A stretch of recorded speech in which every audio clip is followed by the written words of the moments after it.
fait, nous, on randonne tout l'été, tous les jours.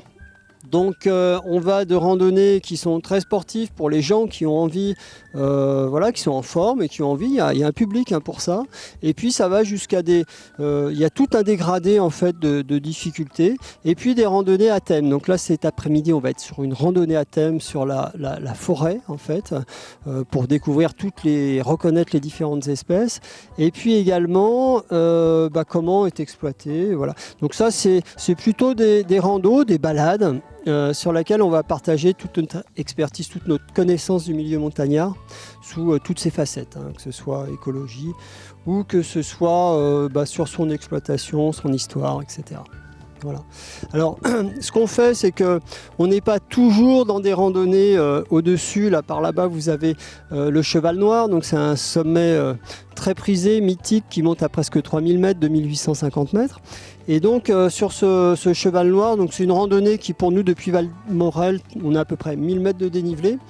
Donc on ne fait pas ça forcément tous les jours, donc un coup on fait une randonnée plus sportive et puis parfois on se repose, pour nous on est en récupération, donc on fait des randonnées qui sont vraiment accessibles à tous, où les familles complètes, grands-parents, parents, enfants peuvent découvrir ces somptueux paysages, notamment sur la chaîne de la Lausière, qui est un espace dont des parties sont classées Natura 2000, donc vraiment très belle. C'est on va dire une porte nature pour la station de Valmorel.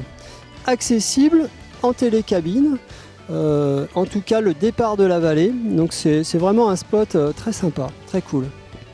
Alors par rapport au Covid, nous on a été, comment dirais-je, déjà on a été en arrêt d'activité à partir du 15 mars, on s'est beaucoup questionné, on a mis en place, on a réfléchi à voir comment on pouvait reprendre l'activité d'une manière sécurisée pour éviter la propagation du virus.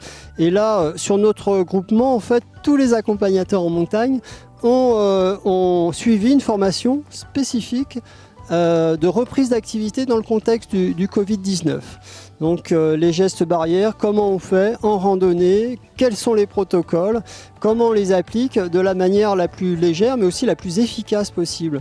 Il faut bien comprendre que nous, on a été en arrêt d'activité imposé et on n'a absolument pas envie de subir en fait une fermeture de saison à cause d'un cluster. Donc on est très très très vigilant à ce que tout ça, les gestes barrières soient appliqués, mais bien sûr dans la bonne humeur et dans la joie.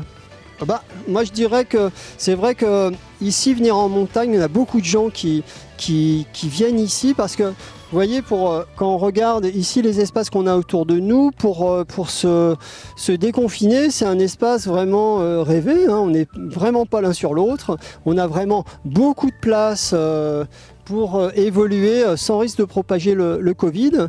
Donc c'est vraiment un endroit idéal, l'air est pur, l'air est sain, c'est de toute beauté.